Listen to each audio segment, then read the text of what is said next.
À l'occasion de ces dharmas de printemps, ces enseignements de printemps, à toutes les nonnes qui assistent à cet événement, ainsi qu'à tous ceux qui suivent cet événement en ligne.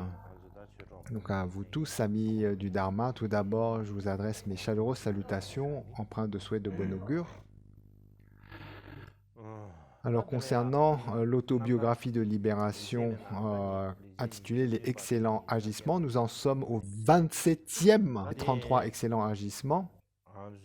Et pour suivre le plan de Sanjay Paldrup, le plan qu'il indique dans son commentaire sur cette autobiographie, donc dans le corps principal, il y a 3 parties.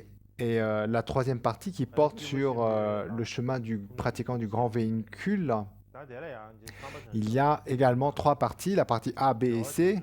La première porte sur l'esprit d'éveil en aspiration, la deuxième sur l'entraînement aux 2 types d'esprit d'éveil et troisième c'est l'entraînement aux préceptes des 2 types d'esprit d'éveil. Et le 27e excellent agissement se trouve dans la troisième partie, la partie C, qui elle-même comporte 7 sujets distincts. Le premier sujet porte sur les 6 perfections transcendantes, etc. Donc pas besoin de rentrer dans les détails, ainsi jusqu'au 7e qui porte sur comment les clairvoyances permettent à Mikyo Dorje d'accomplir le bien de tous les autres. Et dans ces 7 points, où est-ce qu'on en est? Eh bien, on en est au deuxième point, intitulé Comment il s'est entraîné à purifier son continuum d'esprit. Le deuxième des 7 sujets est Comment il s'est entraîné à purifier son continuum d'esprit. Et ce 27e quatrain se lit de la façon suivante. C'est parce que tout en s'accrochant à son esprit nocif, on ne peut pas discipliner l'esprit de ceux qui nous suivent. Afin d'accroître l'accumulation et purification dans l'esprit de mes disciples, j'ai condensé jusqu'en essence mes propres accumulations et purifications. Je considère cela comme un de mes excellents agissements. Vous m'entendez tous, n'est-ce pas? Bien.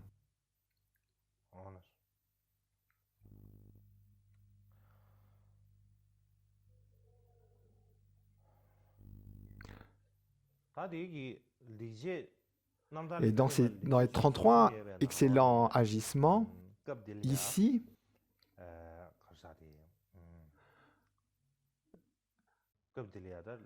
nous abordons le 27e des excellents agissements.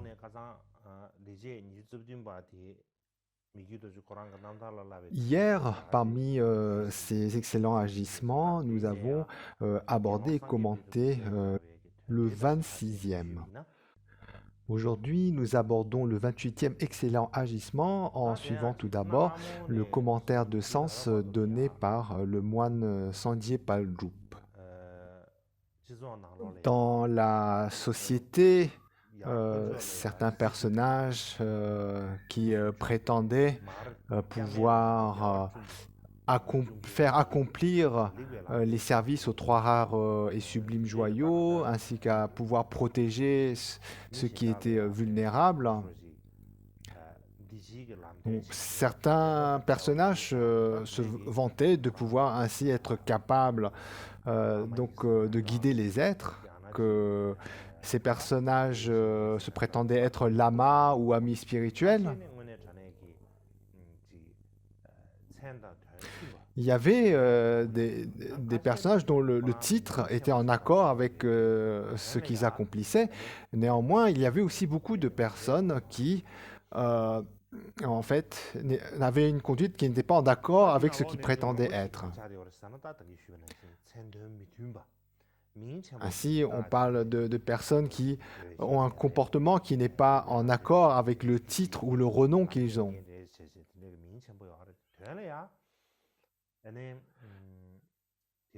Donc, ces personnes sont très zélées pour inciter les autres à pratiquer le dharma, mais ces personnes eux-mêmes n'appliquant pas leurs principes, en fait, ont un agissement qui va à l'encontre même du dharma.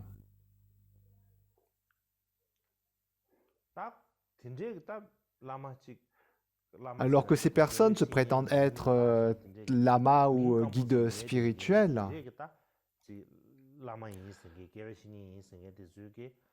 en fait, eux-mêmes, n'étant pas dans la conduite du dharma, dans un premier temps, ils enseignent les actions vertueuses, comment abandonner les actions négatives, comment cultiver les actions vertueuses. Et puis, dès qu'ils commencent à avoir des offrandes, des étudiants qui leur servent, qu'ils ont un peu un certain renom, eh bien, qu'est-ce qu'ils font?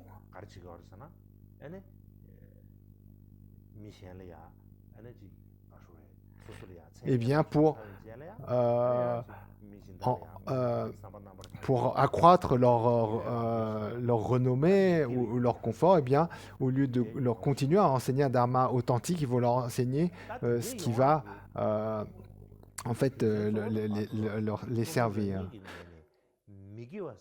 Et en fait, ce genre de travers vient du fait que de telles personnes ne reconnaissent pas elles-mêmes ce qui est véritablement vertueux et ce qui est véritablement négatif. Et ça, c'est vraiment le point principal. Ces faux semblants de guides spirituels ou de lamas, c'est leur comportement, en fait, ce défaut de comportement vient du fait qu'ils n'ont pas eu la capacité de voir en eux-mêmes qu'est-ce qui était véritablement vertueux, qu'est-ce qui était véritablement négatif. Et à l'opposé de cela, si on prend pour exemple Mikyo Dorje, le huitième Karmapa, donc comment il se comportait?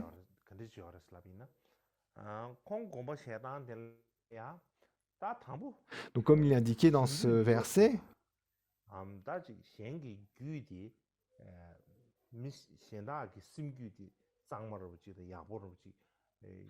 pour que ses propres disciples puissent avoir un esprit parfaitement pur, une conduite parfaitement pure, eh bien lui-même, il comprenait qu'il devait être dans cette conduite.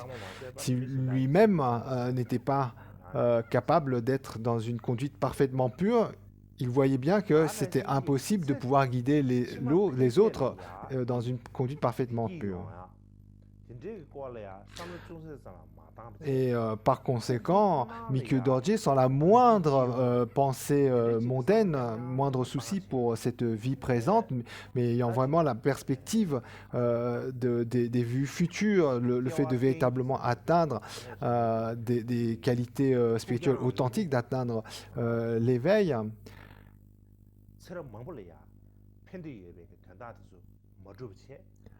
Et à l'opposé, les faux semblants de maîtres spirituels, eux, ils échouent par le fait qu'ils sont complètement préoccupés, en fait, à l'opposé par cette vie présente, à tel point que cela éclipse les préoccupations de ce qui peut se passer dans les vues futures, le fait d'accéder à des terres de réalisation, etc.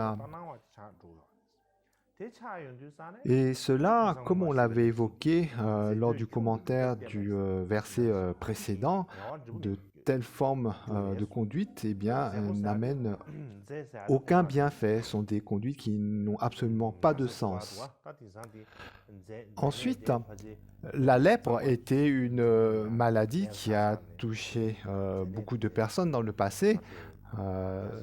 De nos jours, il y a des remèdes à cela, mais autrefois, lorsque ces remèdes n'existaient pas, c'était une maladie contagieuse qui touchait un certain nombre de personnes.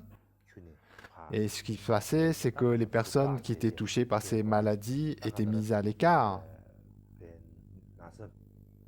Donc on voyait vraiment comme de mauvaises personnes les lépreux. Ils étaient mis à l'écart. Là.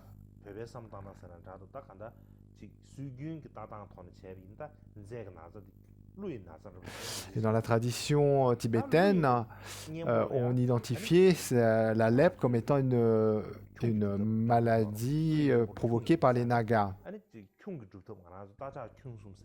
Eh bien, il y avait des pratiques de Garuda qui étaient dites être efficaces pour pouvoir vaincre la lèpre. Ceci dit, si une personne qui est atteinte par la lèpre et que ce lépreux fait cette pratique de Garuda pour guérir de la lèpre, s'il l'enseigne à une autre personne, eh bien l'autre personne, qu'est-ce qu'elle va penser?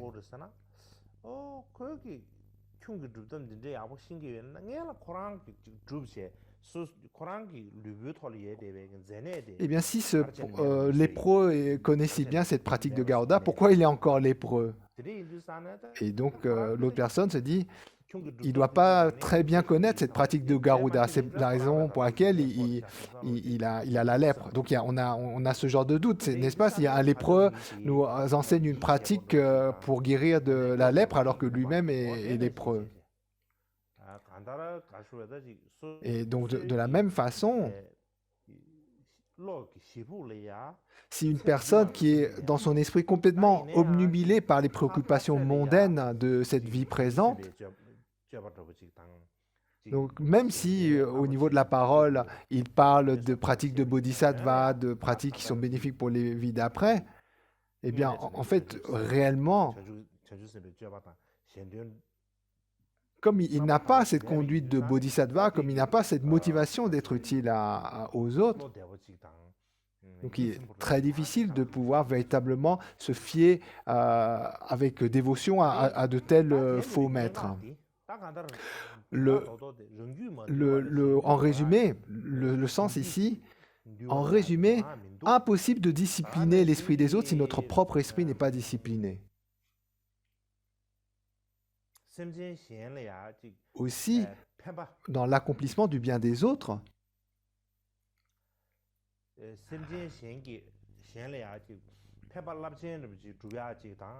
ainsi, lorsque autrefois, lorsque un maître doit écrire des instructions pour le bien des êtres, des pratiques pour le bien des êtres, eh bien, il doit avoir cette capacité à voir dans les vies futures, à avoir une perspective plus loin. Identifier quels sont les points qui sont vraiment importants à cultiver, quels sont les points vraiment importants à abandonner. Et ça, Mikyu Dorji, il avait cette perspective au-delà de cette vie présente. Alors que les faux maîtres ou les pseudo-maîtres spirituels, les pseudo-lamas, en fait, ils sont tellement obnubilés par leur vie présente, les bienfaits de cette vie présente et les défauts de cette vie présente, qu'ils peuvent réciter des pratiques, utiliser différentes pratiques, mais ils n'ont pas la compréhension véritable des enseignements. En fait, si on a la compréhension du Dharma tel que l'avait Mikyu Dorji, eh bien, par cette compréhension, en voyant un point important, eh bien, on voit tous les points importants.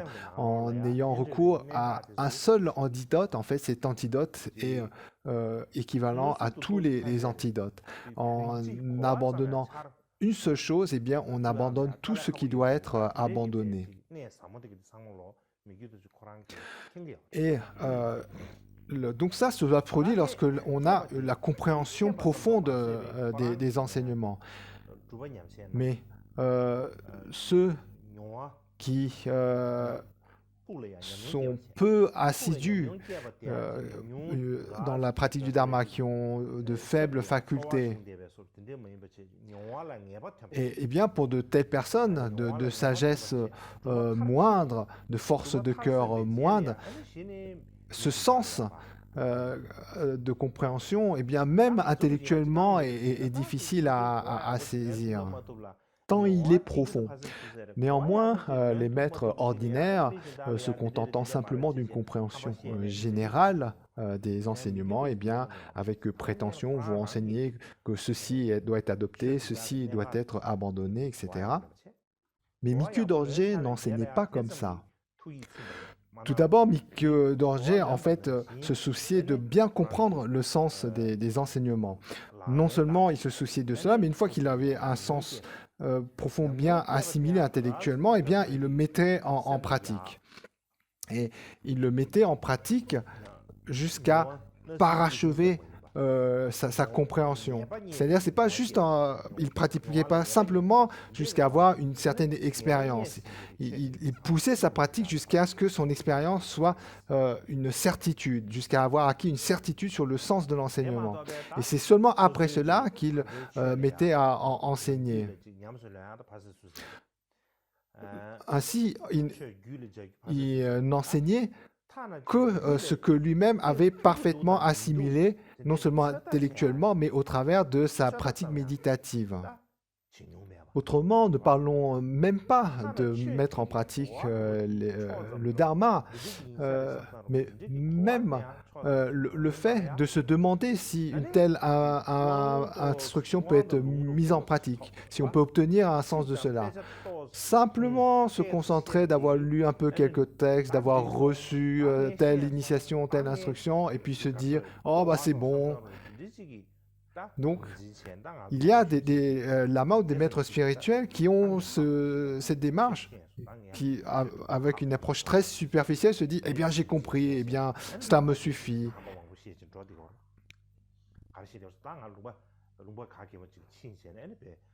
Et puis après, on va dans des endroits en disant, eh bien, je vais organiser des retraites d'hiver, je vais organiser des retraites d'été, je vais mettre des gens en retraite, je vais les enfermer. Donc des maîtres ainsi, des pseudo-maîtres ainsi, avec de tels discours, il y en a eu beaucoup.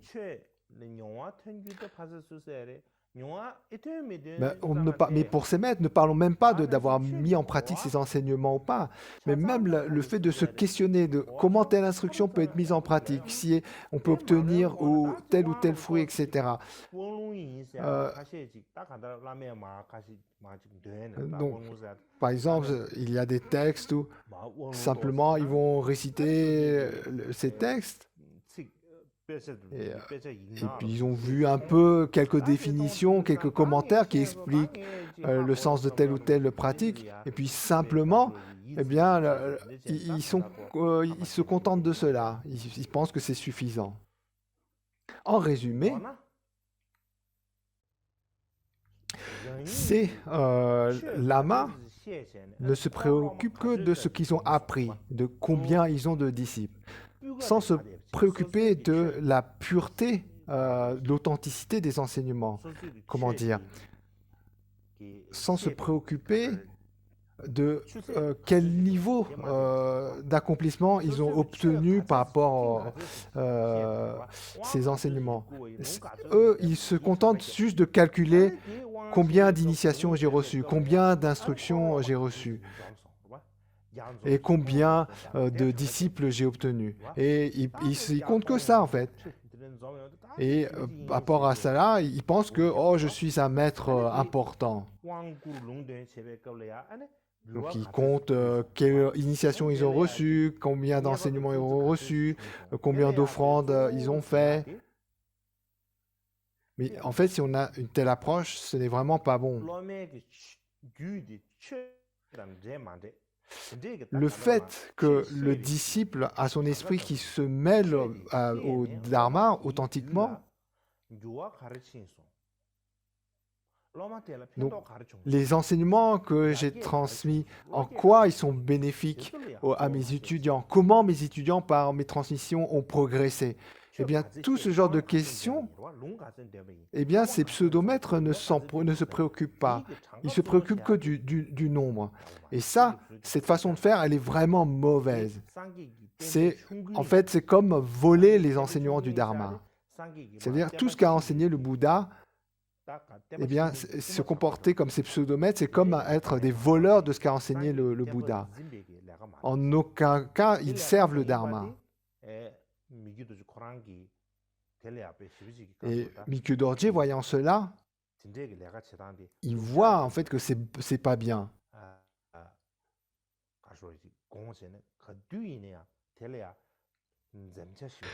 Mikyu Dorje, en voyant cela, en fait, il voyait ça avec effroi et jamais il n'avait de tels comportements. Il était vraiment à l'opposé de telles pratiques. Et Comment il enseignait? Eh bien, tout d'abord, il intégrait le sens du Dharma dans son continuum d'esprit. Et seulement une fois que c'était vraiment bien intégré, parfaitement intégré dans son propre esprit, qu'il enseignait à ses disciples.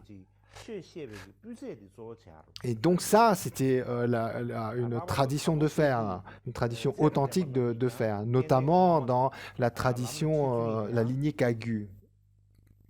Donc, notamment donc, dans la lignée Kagyu, on enseignait de cette façon. Comme le maître Gampopa lui-même disait, donc, que disait le seigneur du Dharma Gampopa?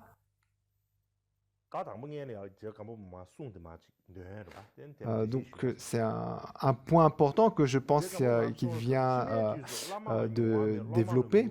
Donc Gampopa, dans ses œuvres, écrit un moment, dans le futur, quand les maîtres n'auront pas d'expérience et les étudiants n'auront pas de dévotion, eh bien, alors que ces maîtres transmettront des instructions, juste comme des transmissions, eh bien, mes enseignements disparaîtront. Donc voilà ce que dit notamment Gampopa. Et en fait, Gampopa en fait décrit quelle situation? Il décrit une situation où dans le futur, après sa vie, eh bien, des maîtres eh bien, les maîtres n'auront pas l'expérience de transmettre et en accord, les étudiants eh bien, ne vont pas avoir de dévotion. Et ainsi, ces pseudomètres vont simplement donner des instructions, des enseignements, des transmissions, simplement transmettre.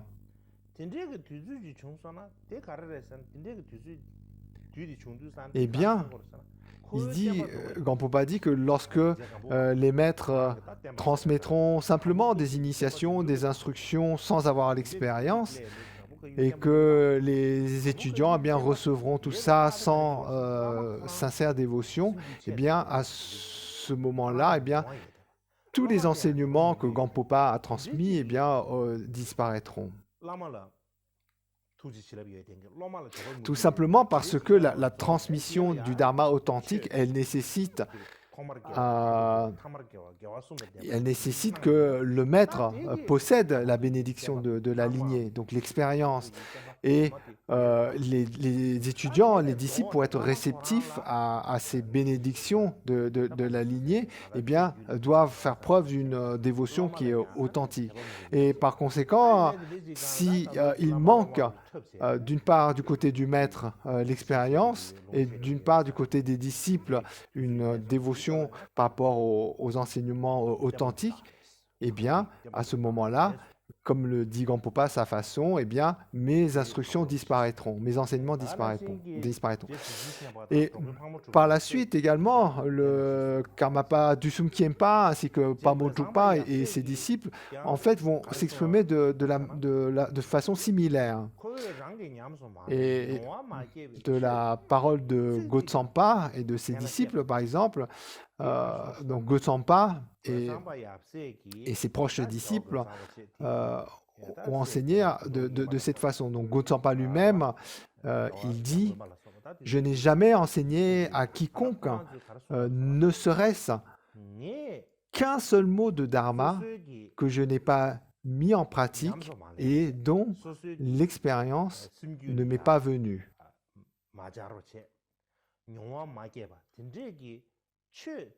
Donc, c'est ce que proclame Gotsampa, comme quoi il n'a jamais enseigné, ne serait-ce qu'un seul mot de Dharma qui n'a pas mis en pratique et dont il n'a pas acquis une solide expérience.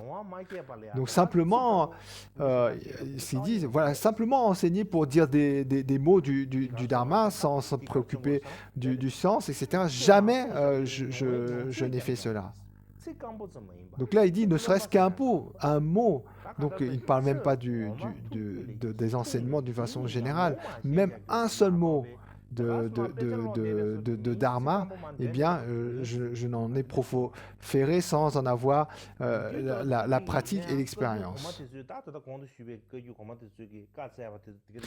Et, euh, et ça, les maîtres fondateurs de la lignée Kagyu, eh bien, souvent ont répété de telles instructions, ont souligné l'importance de transmettre un dharma qui soit authentique par le fait que le maître possède la compréhension à travers l'expérience méditative et une expérience qui est aboutie jusqu'à une compréhension certaine.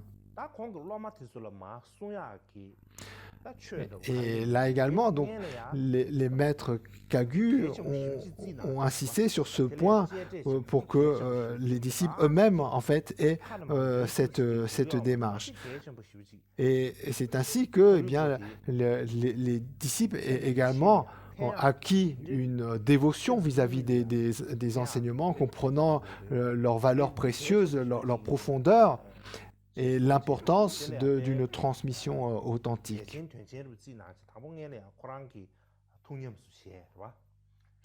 Et Mikyu Dorje lui-même, dans sa conduite, il a été de façon évidente exemplaire. Il a mis tellement d'efforts dans ses pratiques d'accumulation et de purification. Il a montré à ses disciples comment il était dévoué aux trois joyaux, même lorsqu'il faisait des prosternations ou lorsqu'il faisait des offices pour servir les trois joyaux, à un tel point qu'en fait, ça devenait une évidence pour ses disciples. Et de cette façon, en fait, par son implication dans les pratiques et les services aux trois joyaux, au lieu de refuge, eh bien, il était devenu très habile à inspirer ses étudiants à eux-mêmes développer de façon authentique les pratiques d'accumulation, sous-entendu accumulation de mérite et de sagesse, et pratiques de purification. Et Mikyu Dorje lui-même disait, donc qu'est-ce qu'il disait? Il disait, un maître doit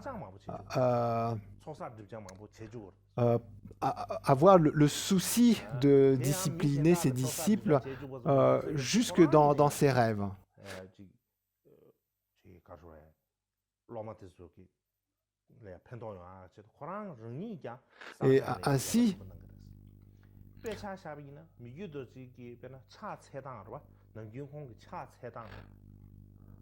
Et ainsi, donc, Mikyu Dorje, il était tellement habile dans ses pratiques que simplement en le regardant voir comment il faisait les prosternations, comment il faisait l'offrande du mandala, les pratiques préliminaires et toutes les pratiques de service au lieu de refuge, simplement en regardant comment faisait Mikyu Dorje, eh bien les disciples voyaient dans leur esprit naître un renoncement au samsara, voyaient la dévotion, une foi sincère parce qu'ils étaient convaincus que c'était la façon de faire. Ainsi, simplement en regardant comment Mikyu Dorje se comportait, eh bien, les disciples en étaient touchés au cœur, avaient un renoncement sincère, une dévotion sincère vis-à-vis du Dharma, à tel point qu'il y avait cette motivation de pratiquer un Dharma authentique. Et donc, ça c'est un point qui est important, donc sans rentrer dans le détail, mais ce que disait Mikyu Dorje, qui est un point important, il disait ce qu'on appelle un maître authentique. En fait, devait se soucier de sa capacité à discipliner les perturbations mentales de disciples. Et son souci de discipliner ses disciples, s'il était capable de discipliner tel ou tel disciple, eh bien, ses soucis, il devait le hanter même dans ses rêves. Donc, ainsi doit se comporter un maître authentique.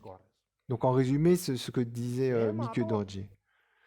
Il dit, en dehors de cela, en fait, si on n'a pas ce genre de souci authentique de discipliner véritablement ses disciples, eh bien, en fait, les pseudomètres, eux, ne se soucient que simplement de comment cette vie est agréable, comment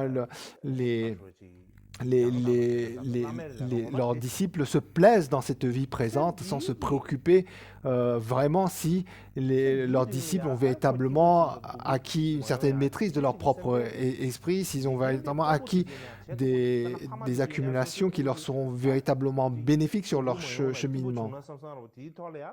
Et là-dessus, donc vraiment, les grands maîtres comme Mikio Dorji disent ces pseudomètres, ils ne se soucient que du bien-être de cette vie présente de leurs disciples. Eh bien, ils sont vraiment mauvais, ils sont vraiment stupides parce que même les rois ou les ministres mondains, en fait, ont ce souci. Donc, ceux qui gouvernent leur pays, ils ont simplement le souci du bien-être de leur peuple dans cette vie présente. Donc, un soi-disant maître spirituel ne peut pas se contenter d'une motivation aussi misérable, aussi mesquine. Et ce qui est important, c'est que le maître spirituel doit être suffisamment habile, suffisamment entreprenant, vraiment diligent pour que leurs disciples puissent se dire je peux avoir une dévotion envers son maître, une dévotion, une confiance aveugle, être capable de servir ce maître comme un esclave ou un serviteur, pardon, écoute son maître.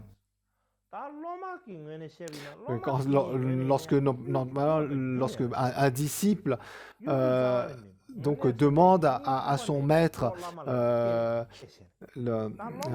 le guider, d'être son refuge, eh bien, il est important que le disciple, lorsqu'il fait de telles prières à son maître, il puisse le faire avec une dévotion qui ne soit pas fabriquée, une sincère dévotion. Et pour cela, il faut donc qu'une dévotion authentique, pour qu'une dévotion authentique naisse dans les disciples, il faut que le maître soit à la hauteur de pouvoir générer une telle dévotion. Si ce n'est pas le cas, eh bien, le pseudo-lama fait un semblant de dharma, et puis les disciples manquant d'une sincère dévotion font des offrandes, font des pratiques, mais dans cette situation, quand bien même les disciples feraient des tonnes d'offrandes au point de remplir le mont Meru, eh bien, tout cela ne sera d'aucun bienfait. En résumé, comment dire, pour que le dharma authentique apparaisse, il faut qu'il y a la perspective des vues futures, de ce qui va au-delà de cette vie. Il va avoir cette perspective de comprendre ce qui est véritablement utile au-delà de cette vie.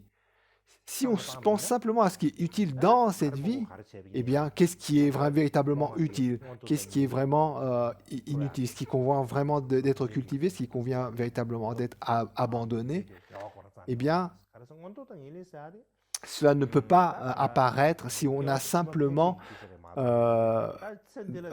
dans quelqu'un qui est principalement préoccupé par cette vie. Parce que, en fait, les qualités des mondes supérieurs et des réalisations, eh bien, elles portent au-delà des préoccupations de cette vie présente.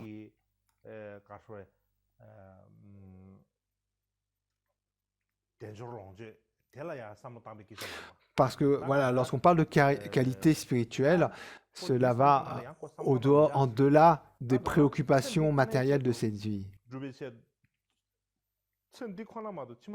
Et donc, par conséquent, si on n'est pas capable de se détacher des préoccupés simplement de cette vie, eh bien, comment imaginer avoir perspective plus profonde? Et par conséquent, comprenant cette situation de décadence, eh bien, Mikio Dorje, en fait, montrait de façon manifeste un désintérêt vis-à-vis des préoccupations mondaines, c'est-à-dire les préoccupations qui limitaient à simplement de cette vie.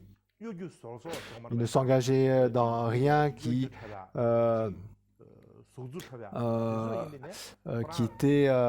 pouvait distraire toutes les distractions du monde ordinaire, les 8 préoccupations mondaines, et également il coupait court à tout ce qui pouvait être des faux semblants de dharma, tout ce qui peut être du charlatanisme. Mikio Dorje ne mentait pas lorsqu'il parlait de dharma, et si il avait des erreurs à reconnaître, eh bien il reconnaissait ses erreurs. Mikio Dorje reconnaissait ouvertement ses erreurs avec sincérité et s'empressait de les purifier, en montrant visiblement profond regret. Par exemple, Mikio Dorje était très direct, c'était une personne très franche, et notamment dans ses écrits, il lui arrivait avec grande franchise de critiquer des écrits de maîtres du passé, en disant que ça c'est pas bien ou ça, etc. Donc il lui arrivait de critiquer.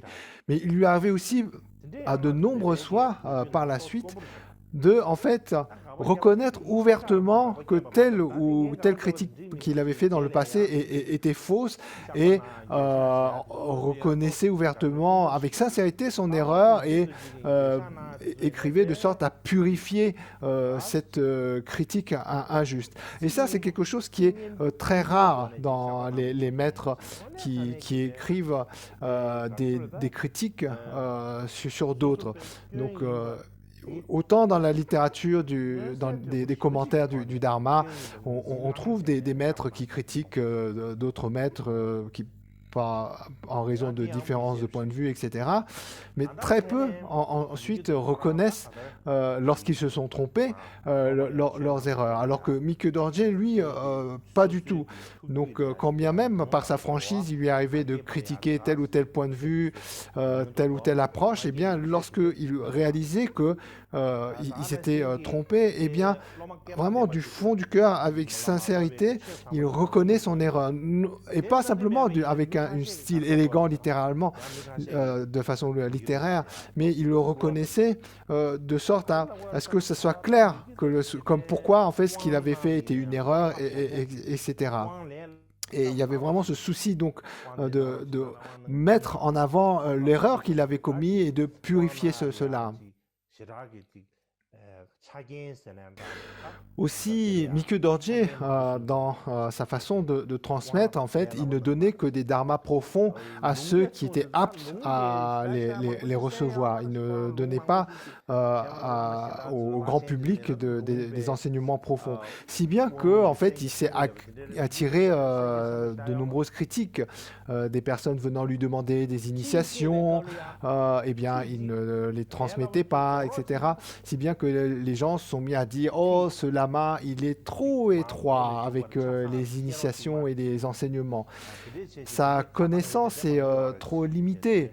Il n'enseigne pas pleinement. » Et beaucoup, en fait, ne comprenant pas son approche, le critiquaient de cette façon. Ainsi, donc, pour ceux qui n'avaient pas la capacité à recevoir les profonds enseignements, eh bien, beaucoup critiquaient ainsi Mikio Dorje par le fait d'être déçus de ne pouvoir recevoir ce qu'ils espéraient, mais à l'opposé, ceux qui étaient aptes à recevoir les enseignements de Mikio Dorje, eh bien, même un extrait de ce qu'il enseignait, et bien, était inspirant à renoncer au samsara, à avoir de la foi aux trois joyaux, euh, à être très vigilant sur la loi de cause à effet des actes, à s'entraîner dans l'esprit d'éveil et les différents chemins éthers.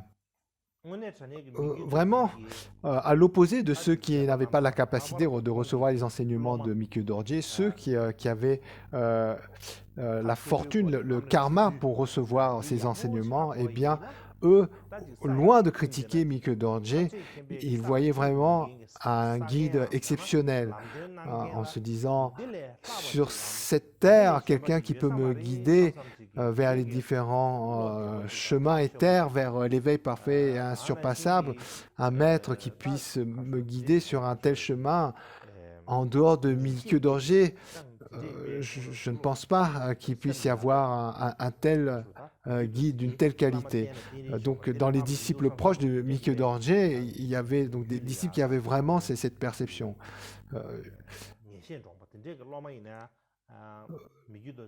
Donc, il n'y en a pas beaucoup, hein.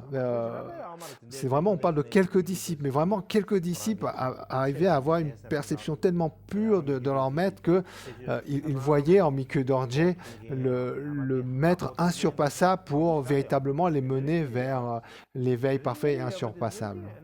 Donc bien sûr, de tels disciples avec une dévotion si pure, eh bien, se comptaient sur les doigts de la main.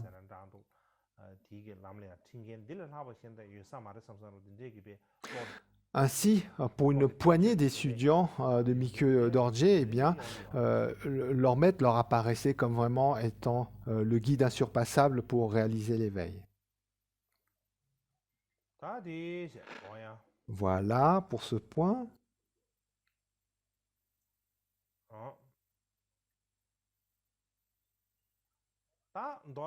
En résumé, Mikio Dorje,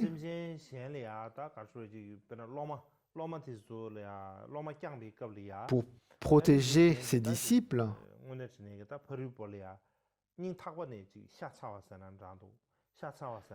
il avait vraiment une compassion, un souci de protéger ses disciples qui était remarquable.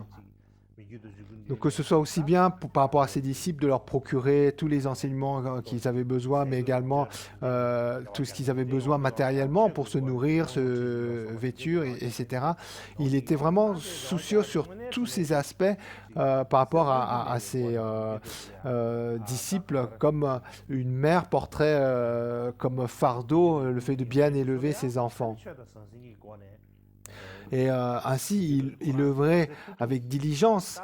Il se donnait beaucoup de mal pour pouvoir nourrir ses disciples, tant au niveau des enseignements du Dharma qu'au niveau matériel. Et cela... Donc c'était un souci qu'il portait toujours avec lui au regard de ses disciples. Et on le voyait notamment, par exemple, lorsqu'il allait se coucher le soir, par son état de fatigue, ou dans les différentes activités qu'il faisait le jour, donc justement pour ses disciples. Mais à l'opposé, donc ceux qui venaient voir le Karmapa Mikio Dorje pour prétendre chercher le Dharma, mais en réalité asseoir leur soif de renom mondain, eh bien, Mikio Dorje, lui, voyait cela. Il n'était pas dupe, et peu importe, donc, lorsque ces personnes à la motivation impure, même si ces personnes faisaient beaucoup d'offrandes, servaient autant que possible Mikio Dorje, eh bien, Et même s'il prétendait avoir beaucoup étudié, etc., peu importe donc ce que prétendaient de tels pratiquants à la mauvaise motivation, en fait, Mikio Dorje lui-même se disait, oh, si je passe mon temps avec de telles personnes à la mauvaise motivation, non seulement je vais abîmer en fait mes racines de vertu, mais également de ceux qui m'entourent. Et en plus de cela, eh bien, je leur serai d'aucune aide, car en leur rendant service, eh bien, ils vont également accomplir encore de plus grands nombres d'actes négatifs en raison de leur motivation mondaine. Et Mikio Dorje, voyant bien donc la motivation de ceux qui venaient le voir, et bien tous ceux qui avaient des préoccupations mondaines, eh bien ils s'en éloignaient, ils les évitaient. Mais à l'opposé, en regard de ceux qui cherchaient véritablement le dharma authentique du fond de leur cœur, ou qui avaient la capacité d'éveiller une telle motivation, eh bien, il passait du temps avec eux. Et même lorsque il faisait dans des conversations, faisait des blagues, il leur faisait des blagues, il leur racontait des histoires. En fait, elles avaient toujours pour but de purifier l'esprit de leurs disciples, d'attaquer tout ce qui était un peu la nature un peu sauvage de leurs disciples. Donc, ainsi, pour attaquer un peu, on va dire, les défauts, les faiblesses du caractère rebelle de leurs disciples, ils faisaient des blagues, ils racontaient des histoires drôles, avec des réflexions du genre de nos jours, personne ne dit je suis quelqu'un de grande sagesse. Et ainsi, donc, pour ceux qui avaient vraiment une motivation authentique, il passait du temps avec eux, il faisait des efforts pour eux. Et donc, par ce commentaire, on se fait une idée un peu générale du comportement de Mikio Dorje, n'est-ce pas?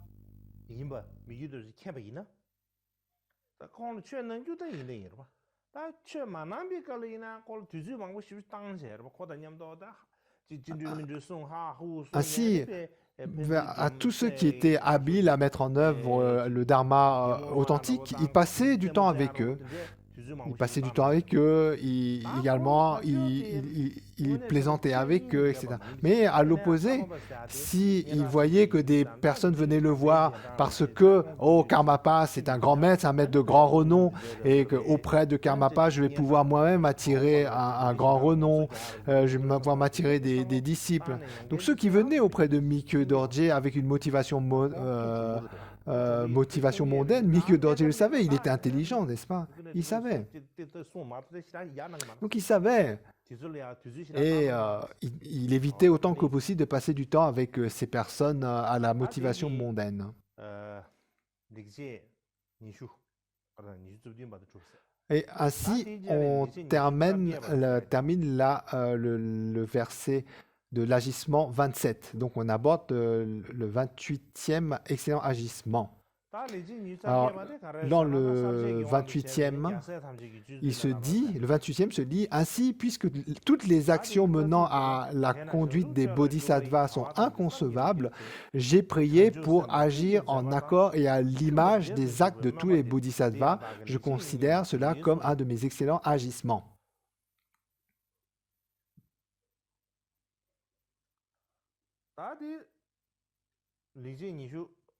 Alors, dans ce 28e excellent agissement, donc il porte sur les pratiques de bodhisattva. Donc c'est le troisième sujet des sept sujets, le troisième qui s'intitule « Comment il s'est entraîné au chemin de bodhisattva ». Et dans le Kaboom, pour suivre ce que Mikio Dorje a écrit dans l'œuvre intitulée « Instruction d'entraînement à une vie de libération »,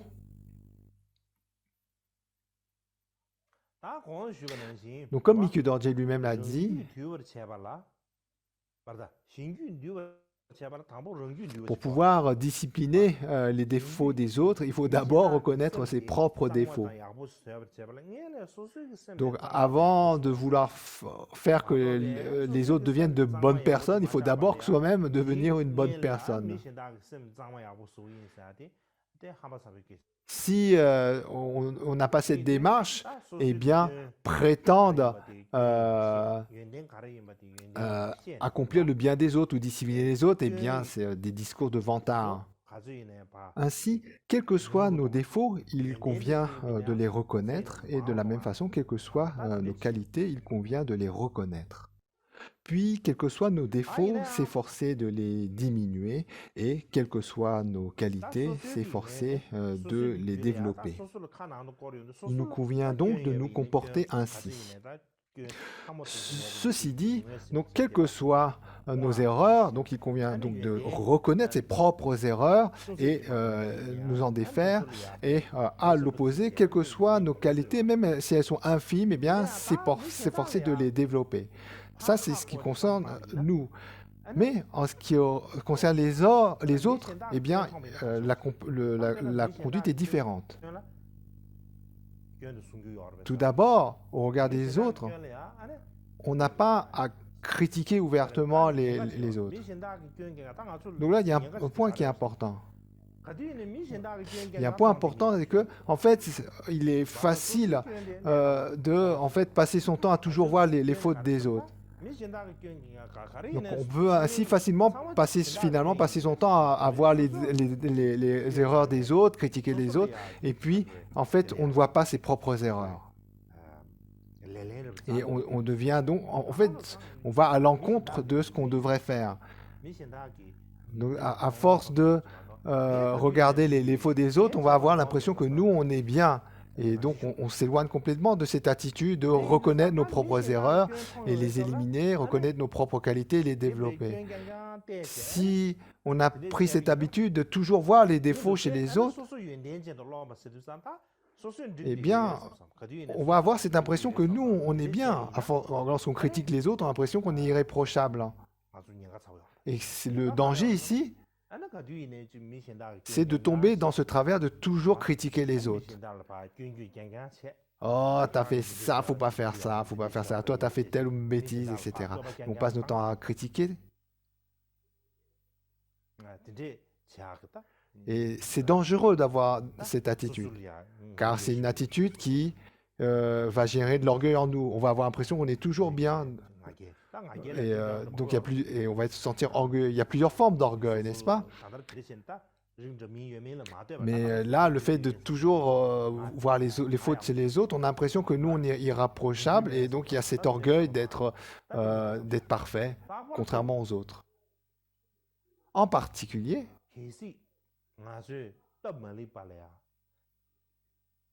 si on a cette habitude de toujours voir les défauts des autres, chercher les fautes des autres, si cet autre, c'est un bodhisattva, eh bien, alors là, c'est bien pire. Les véritables bodhisattvas, lorsqu'ils œuvrent pour le bien des autres, ils le font sans le moindre doute. Ils le font sans crainte ni espoir. Ainsi se comportent les véritables bodhisattvas. Et à l'égard de ces bodhisattvas, donc pour nous, des fois, on ne peut pas concevoir de telles actions. Et ça, bon, on ne comprend pas, on ne sait pas que c'est des actes de bodhisattva. Et par ignorance ou par manque de confiance, eh bien, il y a le danger de tomber dans des mauvaises vues.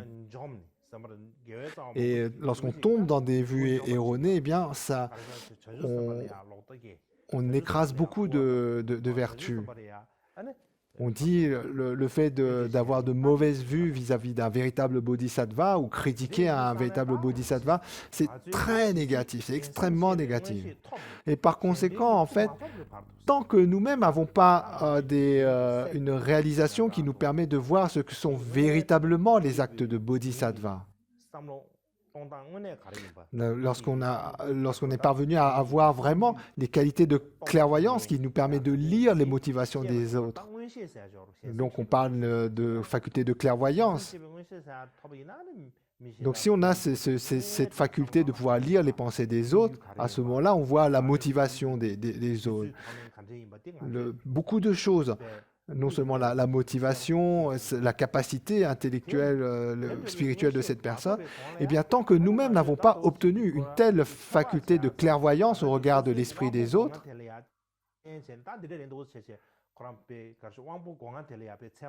eh bien, on est très fixé sur ce que simplement nous renvoient nos 5 consciences sensorielles. On n'est pas capable de voir au-delà de ce que nous informent nos 5 facultés sensorielles. Mais hélas, nos 5 facultés sensorielles nous jouent beaucoup de tours, n'est-ce pas? Est-ce que ces facultés sensorielles sont véritablement objectives? De nos jours, il y a notamment des scientifiques qui font des recherches sur comment nous percevons au travers de nos facultés sensorielles. Et ces recherches montrent que sur bien des aspects, nous nous fourvoyons. C'est la raison pour laquelle, tant que nous n'avons pas acquis cette faculté de clairvoyance, eh bien, simplement nous fier à nos consciences sensorielles ne nous permettent pas de juger les autres. Ainsi, tant qu'il nous manque cette faculté de clairvoyance, donc se laisser ouvertement à la critique des autres, eh bien, présente un sérieux danger.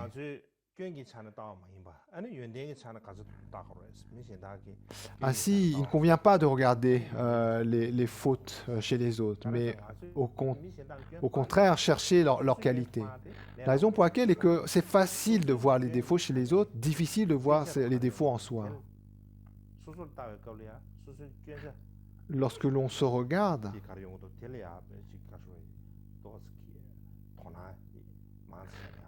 ainsi, avoir de l'intérêt à regarder ses propres des erreurs est important. À l'opposé, en fait, il est facile de voir les défauts chez les autres et par conséquent, donc, c'est une très mauvaise habitude qu'on peut avoir. Et c'est d'autant plus préjudiciable que si on perçoit mal un véritable bodhisattva. Ainsi, contrairement au fait de cette mauvaise tendance à chercher les défauts chez les autres, donc se rappeler, ne serait-ce que parce que les autres possèdent la nature de Bouddha, avoir respect pour cela.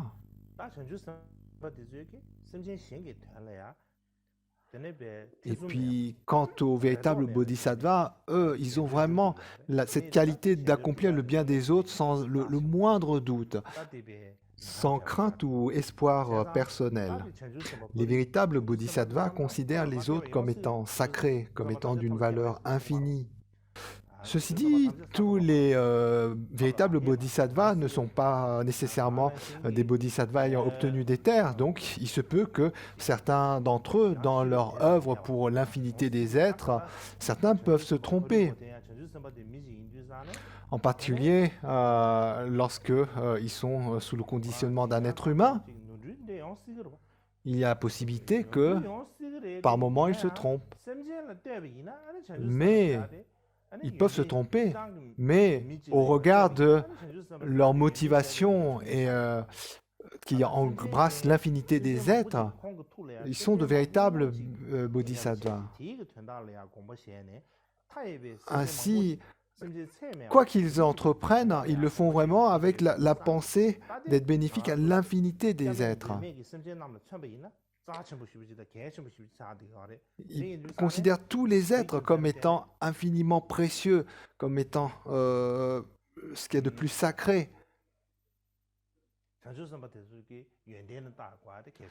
Et au regard de ces bodhisattvas, il est important pour nous de les voir comme étant une source infinie de qualité. Il est important de voir ces authentiques bodhisattvas comme étant des sources d'infinie qualité. C'est pourquoi le mieux pour nous, c'est d'acquérir cette faculté de clairvoyance, car à ce moment-là, on serait capable de dire celui-là est un véritable bodhisattva, celui-là n'en est pas, etc. Mais tant qu'on est dans ce conditionnement ordinaire, il est très difficile pour nous de distinguer un véritable bodhisattva. Et par exemple, dans la centaine d'instructions courtes de Mikio Dorje lui-même, il est dit ne pas parler des défauts mondains, ne pas critiquer par exemple une personne du fait qu'elle soit aveugle ou qu'elle est affublée d'un autre handicap. De la même façon, ne pas parler des défauts du dharma, comme le fait d'avoir transgressé telle ou telle discipline. En bref, de ne pas penser des défauts des autres. En d'autres termes, comme on dit en anglais, faire de la discrimination. Que ce soit concernant des fautes mondaines ou des fautes du dharma. Donc, par exemple, de dévoiler des transgressions d'un pratiquant du dharma. En résumé, que ce soit des fautes mondaines ou des défauts du dharma, il convient de ne pas parler des défauts des autres. Ainsi, si on voit les défauts des autres, qu'est-ce qu'on doit faire? Des fois, ça nous arrive de voir des fois. Des fois, on voit des fautes et on pense même des fois que ce sont de véritables fautes. Donc, lorsqu'on voit des fautes, comment faire?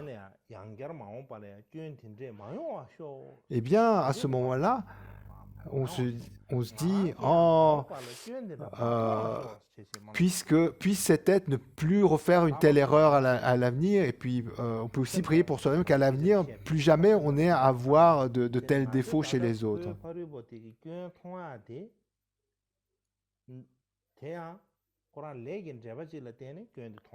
Et puis également, lorsqu'on voit des fautes chez les autres, on peut comprendre que c'est le résultat de cause à effet des actes. Ainsi, suivant nos propres conditionnements, eh bien, des fois, on peut voir des défauts chez les autres, là où d'autres vont y voir des qualités. Par exemple, lorsque 100 personnes regardent une couleur bleue, il est probable que la plupart vont voir la couleur bleue, mais ensuite, dans le détail, chacun ne voit pas de la même façon la couleur bleue. Ainsi, suivant nos propres conditionnements, nos propres illusions, notre façon dont on se fourvoie dans la perception ordinaire des choses, eh bien, on peut voir les autres de différentes façons, n'est-ce pas? Et lorsque l'on voit des choses mauvaises chez une personne, eh bien, comprendre que cela vient en particulier de nous. Par exemple, au regard des êtres purs comme les bodhisattvas des terres et des bouddhas, ils ne voient pas le moindre défaut chez les autres, même chez les êtres ordinaires. Et par conséquent, nous, lorsqu'on voit de défauts chez les autres, il convient de faire les prières telles qu'on a dit. En résumé, quel que soit le plus important, c'est d'abord de subjuguer les perturbations mentales les plus fortes en nous. Par exemple, si ce qui est plus fort en nous, c'est l'orgueil, il convient d'abord de s'appliquer à mettre fin à notre orgueil. Être capable de reconnaître ouvertement notre erreur d'orgueil, en particulier au regard devant notre maître. Et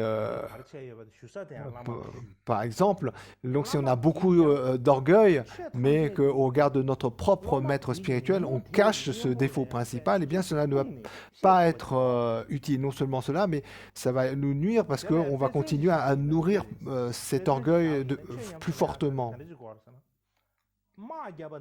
En fait, nous, dans la façon de traiter nos propres perturbations mentales, on doit...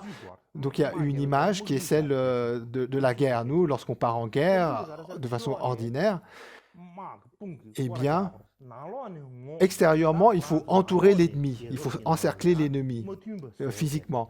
Et intérieurement, eh bien, il faut soulever la révolte dans notre cœur. Et c'est seulement de cette façon dont on va pouvoir gagner. extérieurement encercler l'ennemi et intérieurement faire sonner le cœur de la révolte pour subjuguer cet ennemi.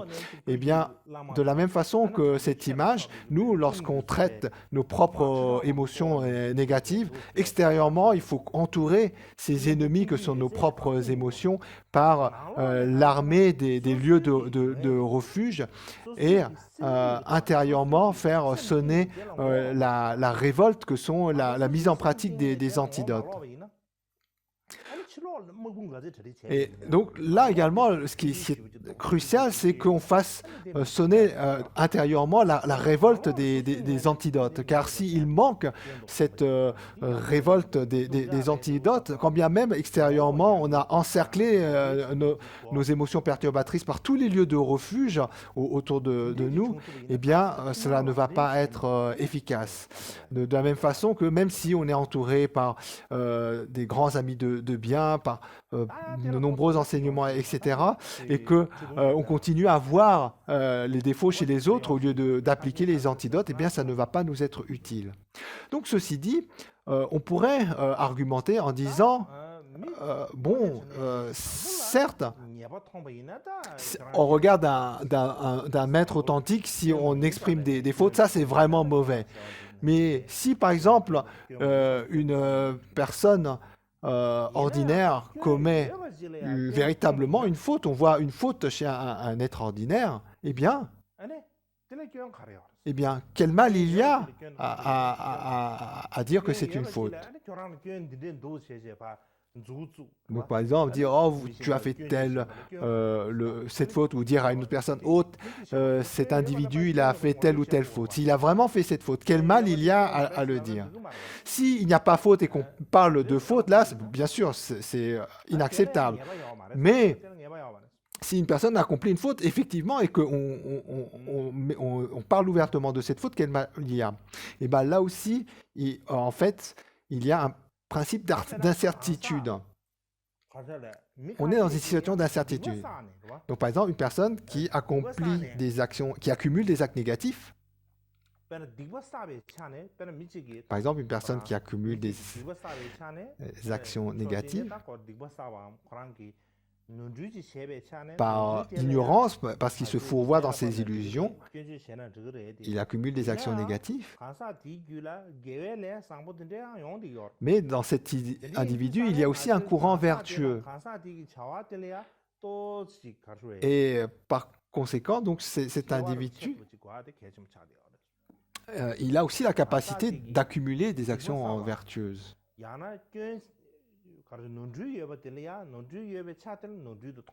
Donc, par exemple, on est dans une situation où on voit l'aspect défectueux d'une personne. Mais si sous prétexte qu'on voit l'aspect défectueux d'une personne, on la voit complètement comme une noire, comme une personne complètement négative,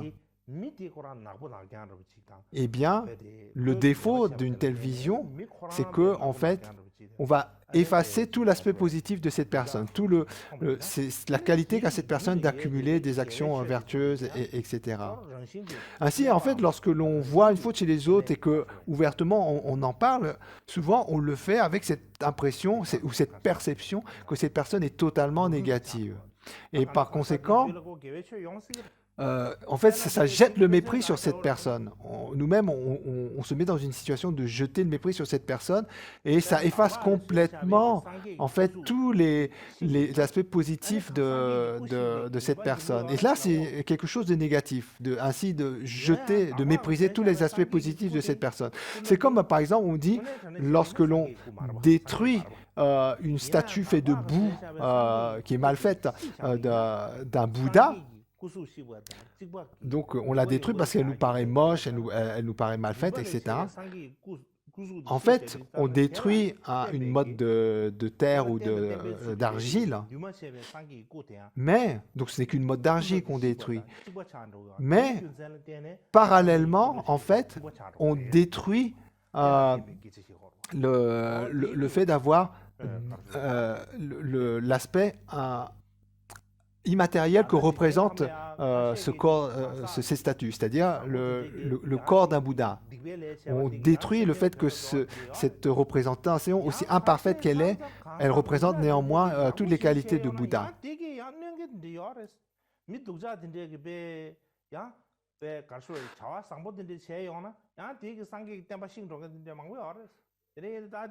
Et ainsi,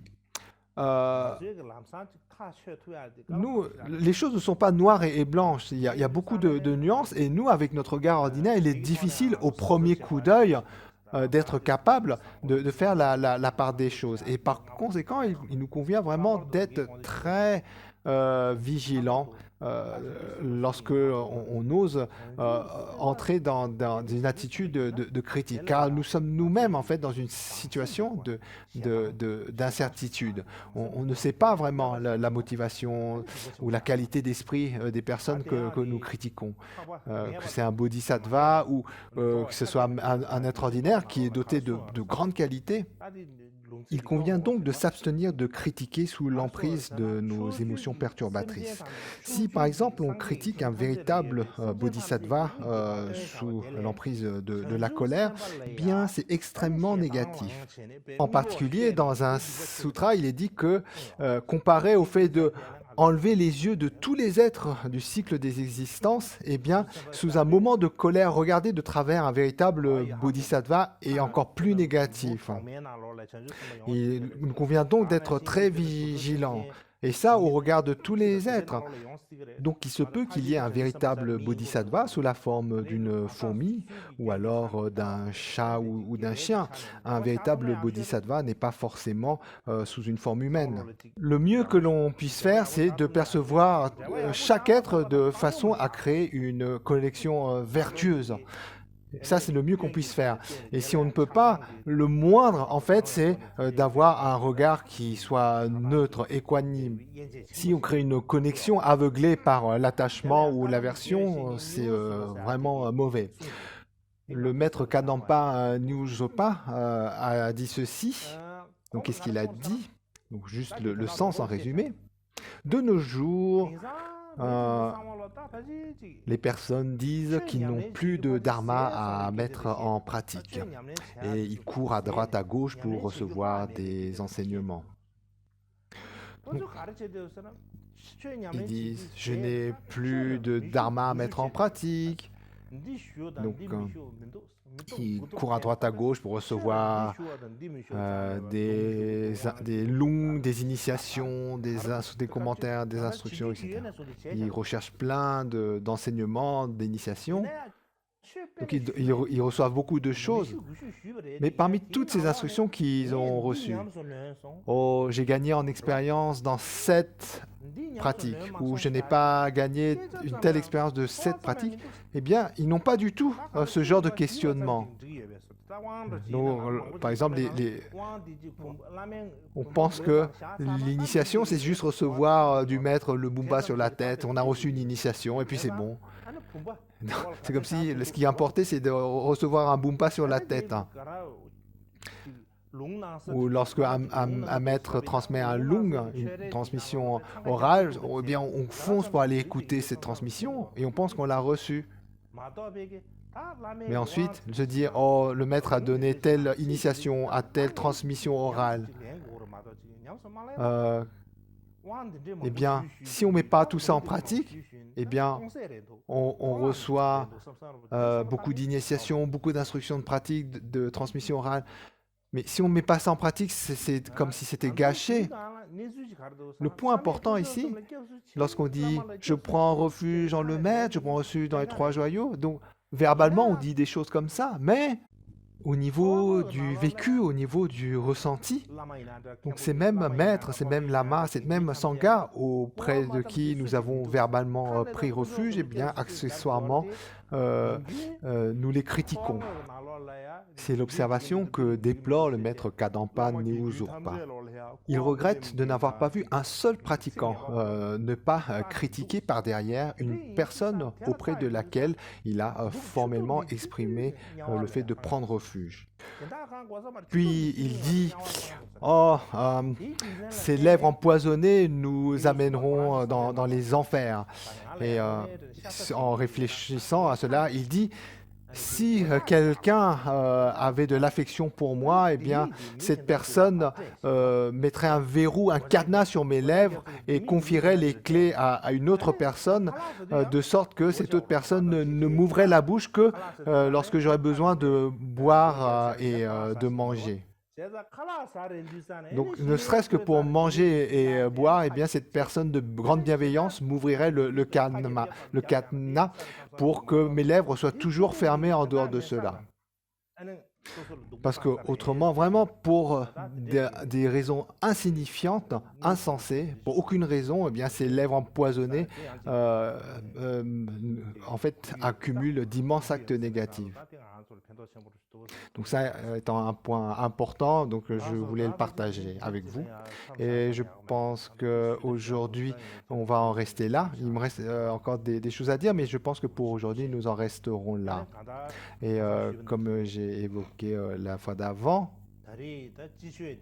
normalement, aujourd'hui est le dernier jour des dharmas de printemps, mais pour les enseignements en ligne, eh bien, cela va continuer.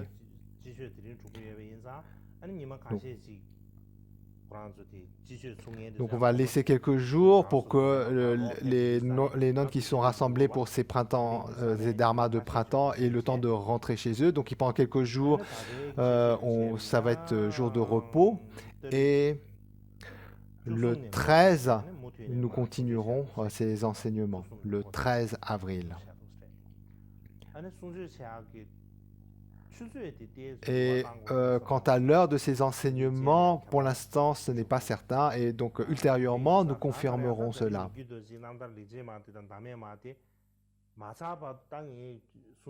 Et donc je continuer ainsi de sorte à pouvoir finir ce cycle d'enseignement. Voilà.